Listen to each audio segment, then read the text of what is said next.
TCU's secret weapon on offense needs to stop being such a secret. Oh, yeah, it's Locked On Horned Frogs. Play my music.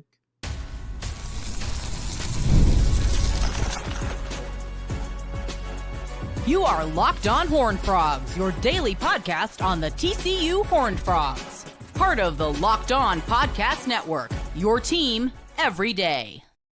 What's going on, family? Welcome back to another episode of the Locked On Horned Frogs podcast. Your number one daily one-stop shop for everything TCU athletics, Monday through Friday. Part of the Locked On Podcast Network, your team every day.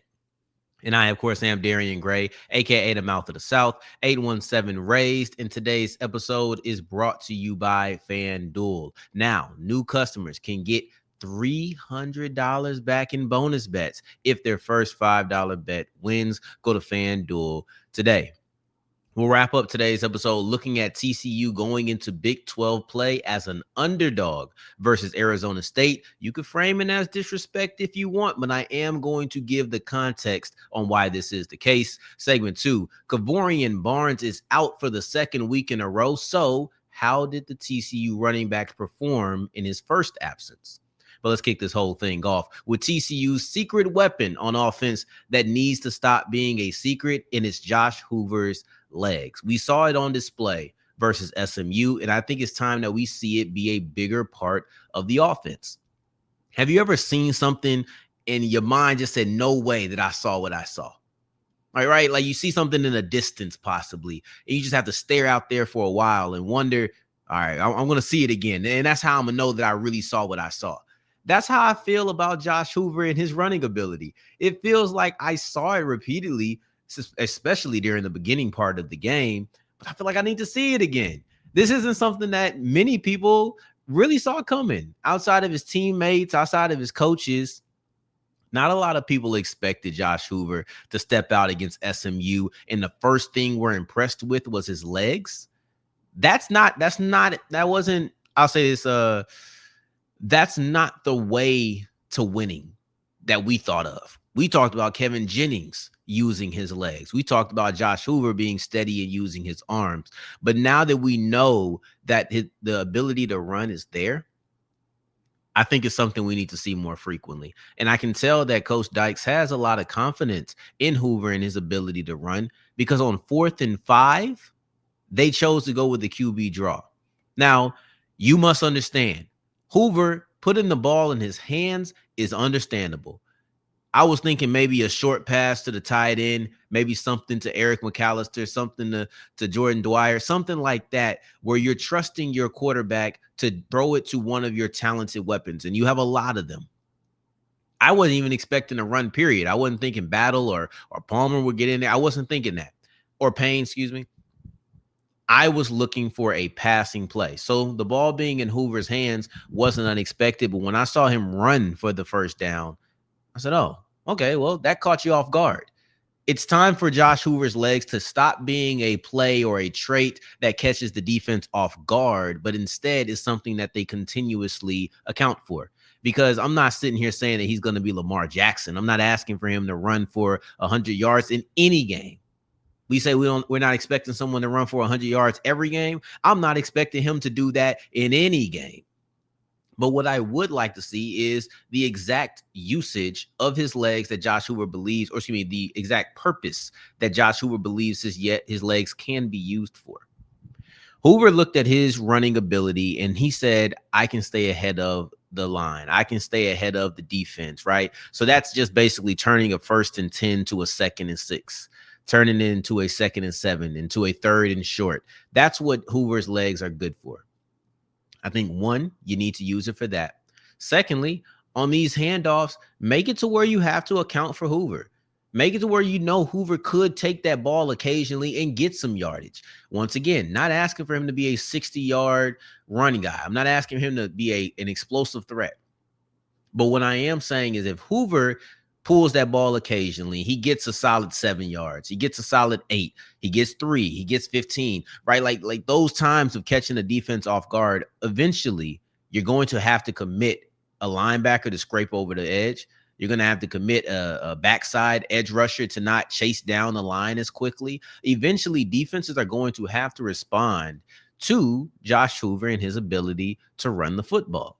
So if you make this, instead of this secret play that pops out every now and then, you make it into a semi-regular part of the offense, enough to be accounted for, not enough to where you putting him in harm's way every quarter. But you make it to where he has to, and really this is kind of on Hoover as well. You make it to where you have to account for his legs. That's going to improve your running attack as well.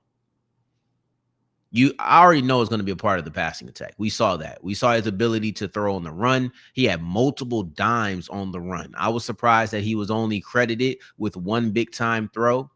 I thought that two of his passes to Jordan, or excuse me, not to Jordan Dwyer, but two of his passes to Eric McAllister were big time throws that were both on the run. But if it's scrambling, we know that he can run the pass. If it's scrambling, maybe he needs to run the run a little bit more. So now you're committing more bodies closer to the line of scrimmage. That could open up spacing. There are so many ways that the offense expands if Josh Hoover's legs are a more prominent part of the offense. And once again, I'm not asking him to be a 10 carry guy. I'm not asking for that.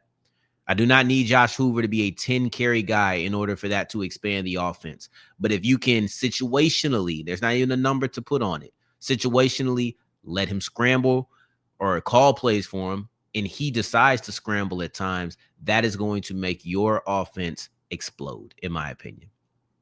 And also I want to bring up this interesting thing that I saw that's Hoover related, but not necessarily related to his ability to run. Steven Johnson, and I don't have my phone. Let's see if I can pull up exactly what was said on my laptop real quick. But Steven Johnson from the Fort Worth Star-Telegram was talking about players who showed up, or scouts who showed up to the TCU practice. And one of the things that he said was basically, you know, these are the players they were coming to look for. It was McAllister, Clark, Nnamdi, Manjack, Caleb Elarms, right? So you had those guys on there, but he said early scouting for Hoover. And someone questioned, how is it early scouting? And I think that's a really good question. And it led to an answer that, you know, I think was insightful, but I also think is very fluid. So Johnson says, coming into the season, I think most scouts thought he, being Hoover, he would return for another year. And you start digging more into his film next year. Still may be the case, but I imagine he's getting more attention with other quarterbacks struggling. And he says, hope that makes sense. I'll say it made sense to me. I understood where that was coming from. And I think that's accurate. I think it's a very fluid situation with Hoover. When you play the quarterback position, coming out early, to me, is first round or bust. I don't really see the need in a quarterback not using every year of his eligibility if he's not a first round player. Now, wide receiver, different conversation. Cornerback, different conversation.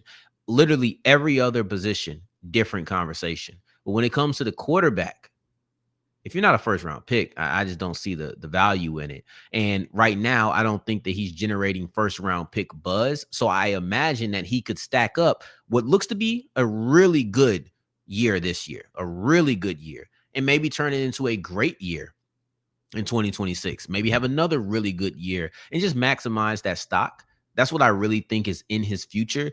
But Johnson brings up a great point that quarterbacks are not performing how we thought they would.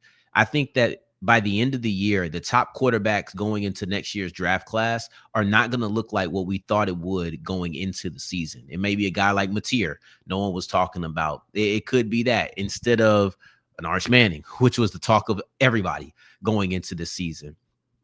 That's just how the cookie crumbles from time to time. And Hoover may be someone who finds their stock flipped and jumped going out of the season as opposed to where he was going into the season. One of the things that could really benefit him is his ability to run the football. I had to bring it all the way back.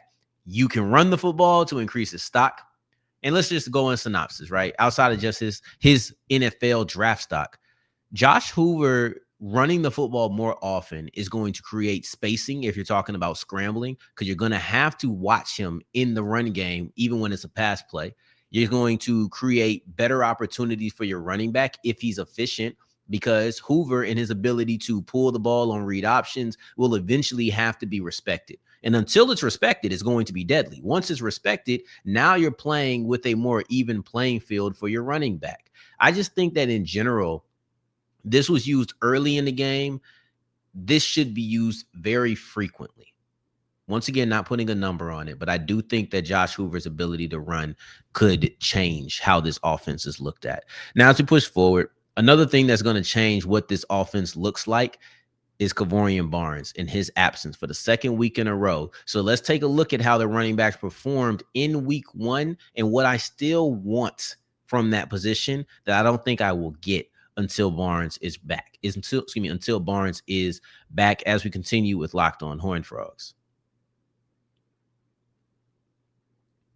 Today's episode is brought to you by Mazda, and Mazda crafts cars for those who do more than simply move.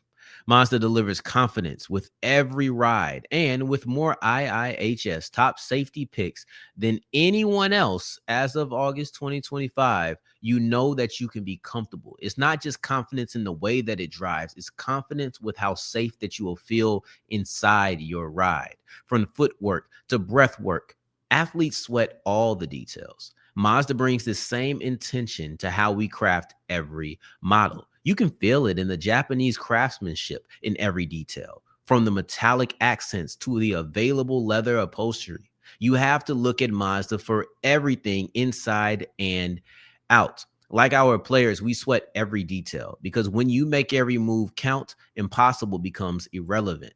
Mazda, move and be moved.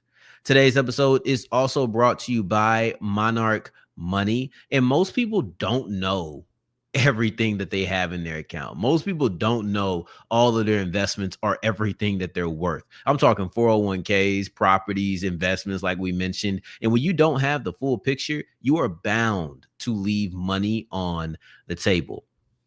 Don't know about you, but leaving money on the table is the last thing that I will ever want to do. It makes me sick to know when I'm doing it, and some people don't even realize that they're falling victim to it. Monarch is built for people with busy lives. If you've put off organizing your finances, Monarch is for you, because Monarch does the heavy lifting while you get to sit back and not have to flip through 1,000,007 apps. Instead, you just have one. Condense your space, maximize your time, use Monarch Money.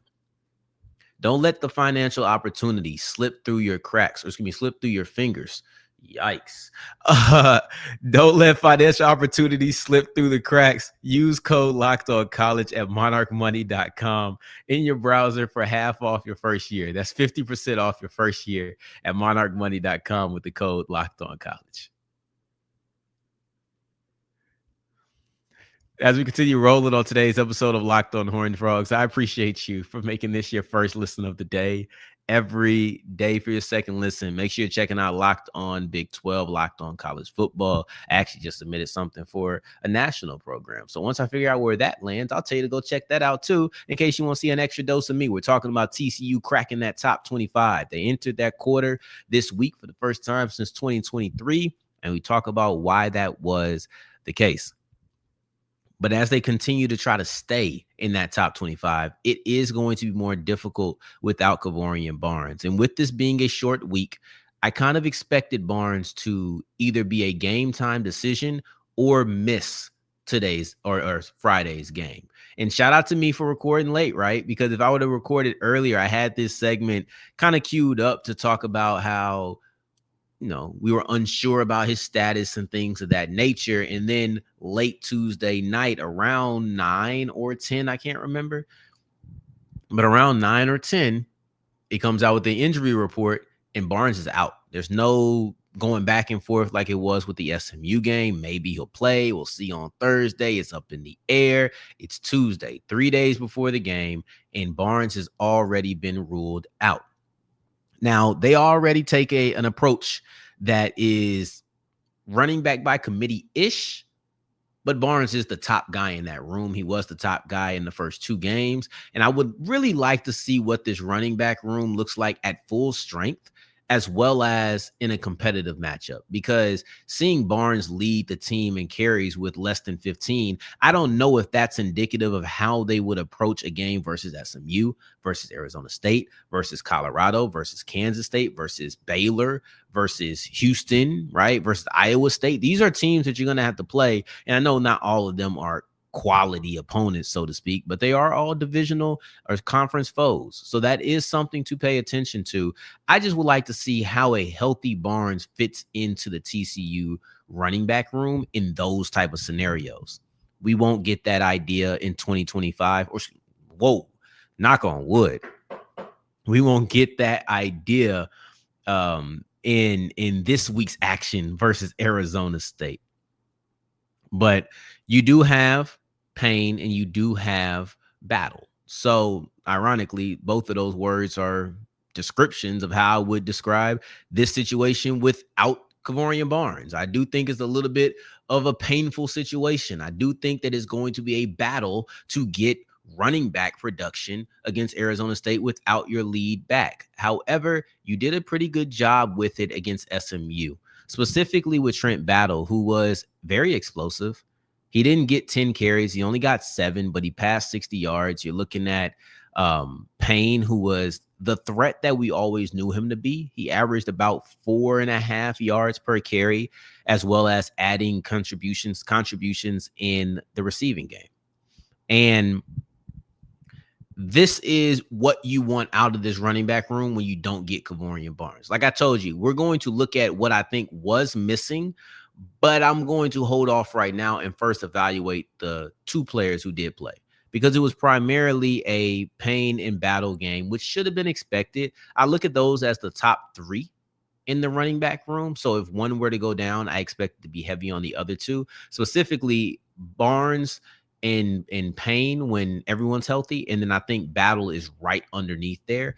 But he's campaigning for more touches. Like I said, 7 carries, 63 yards, had 7-yard runs, 8-yard runs, some double-digit runs, had a 20-yard run. So you're looking at an explosive player who was consistently getting the job done. Same thing with Payne. It wasn't to that degree. He had a 22-yard run, while Battle had a 27-yard run, but both 20-plus yard explosive runs.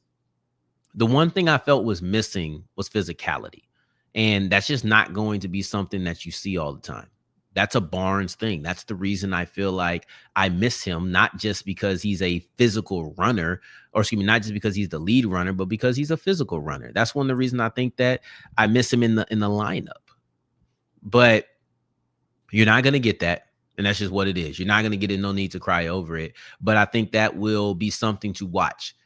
When TCU needs a 3rd and short, who do they turn to? How do they turn to them? Is it right up the middle? Is it we're going to try to get to the edge? When TCU needs a physical running back, because at some point you are going to need a physical running back.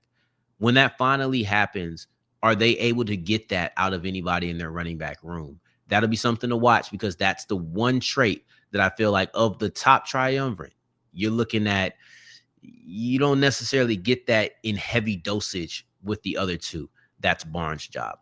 Speaking of injuries, though, I think there's one that I want to highlight, though it's not Barnes related. The kicker. At the end of the day, you lost Kyle Limmerman, and you're replacing him with Nate McCashlin. And I don't want to boil down McCashlin's whole future to one missed field goal, but we don't have a large sample size, and that field goal swung wide. Like, that field goal didn't look good from the beginning. From the very moment it left his foot, you could see it pushing right, and it didn't go right past the upright. That was an ugly miss. Look, it happens. That doesn't mean that the next time he has to try a field goal in the 47, 48-yard range that he's going to miss again. But what it does mean is that we have to monitor. He was able to make his extra points, so that's nice. But the field goals, he's 0 for 1. Just something to watch. I think that when you lose your kicker, you're kind of expecting a step down. I don't think that kicker is the same across the board. You may go next man up and get a competent kicker, but there's always a fear in my mind, at least, that you're going to take a step down in that position. One miss does not mean that you took a step down. It doesn't. But what it does mean is you have something to monitor. So that's just something to watch if you end up getting into a close game with Arizona State, which I think is very possible. I think it's very likely. You were able to miss a field goal and able to come back from that against SMU, though the missed field goal allowed them to take a lead, not right away, but it remained 21-17 instead of 24-17. It just didn't bite you against SMU. Arizona State is the type of team it can bite you against. You have to be very careful against them. One of the reasons is they're actually the favorites in this game. We can take it as disrespect if we want to, but I think it ultimately comes down to how Vegas favors home field advantage. And we'll discuss that a little bit deeper as we continue with Locked On Horned Frogs. Today's episode is brought to you by FanDuel, and FanDuel is the only place for all of your wagers. I don't care if you want to get in on this Thursday night action. Maybe you're feeling a way about Sam Darnold. Maybe you feel a way about Kyler Murray.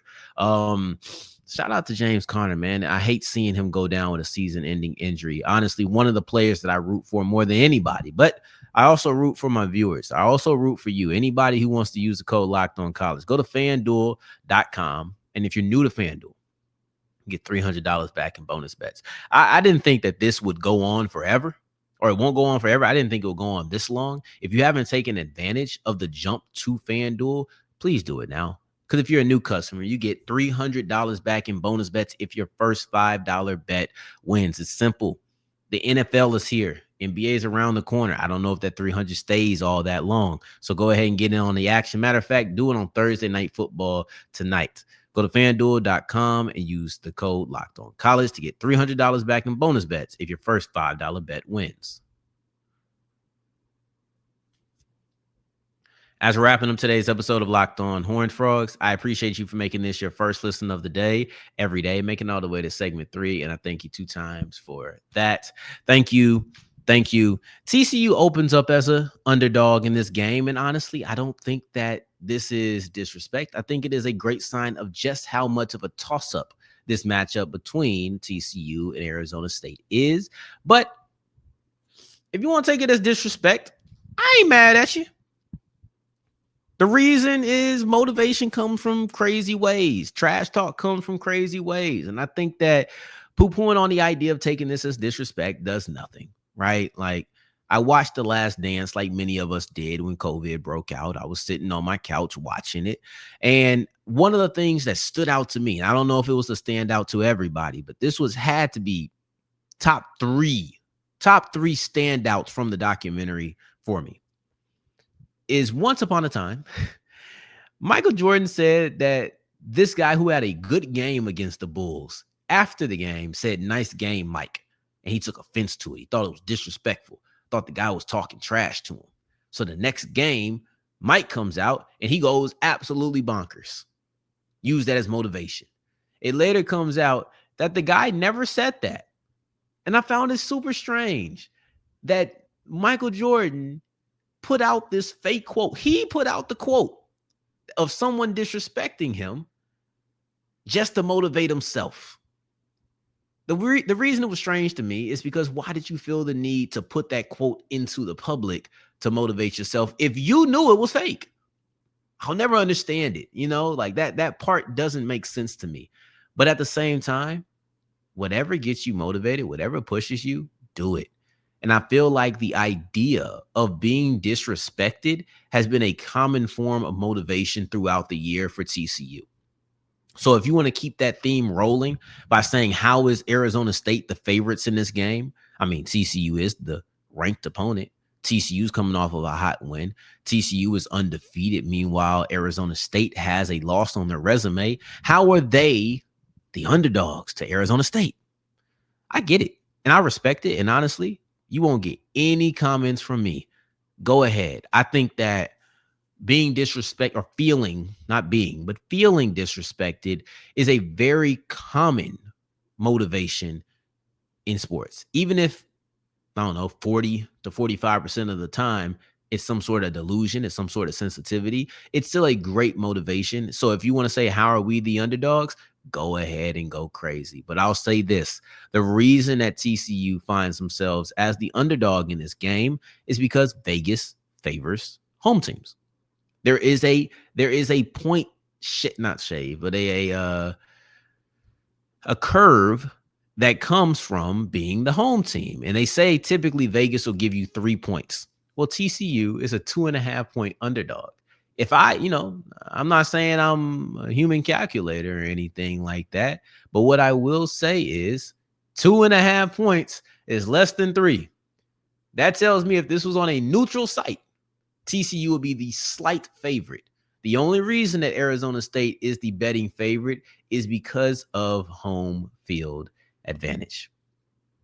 Once again, I'm just here to present information to you. I can't tell you how to feel. I can't tell you what to do with it. But what I will say is everybody says you get 3 points for playing at home. That'll put them as half-point favorites. The TCU is half-point favorites. This was a neutral site game. So what that tells me is if you take location out of it, this is a toss-up. Half a point. This is a toss-up game. And I think it should be. Don't allow that Mississippi State loss to really cloud your judgment. This is a quality football team. This is still a threat in the Big 12. Yeah, you don't have Cam Scatterboo anymore, but that this is an Arizona State team that I think is building into a reliable program. And they're 3-1 right now, still a good record. They have an SEC loss on their resume. But I think that there's still a team that can make a lot of noise into the Big 12 conversation, to where it doesn't matter who they lost to in college football playoff conversations. But yeah, this is a talented team. I think that we will see a back and forth matchup. The reason I highlighted the kicker is because this is the type of game where you may need your kicker not only throughout the game, but in the closing seconds. This is that type of matchup.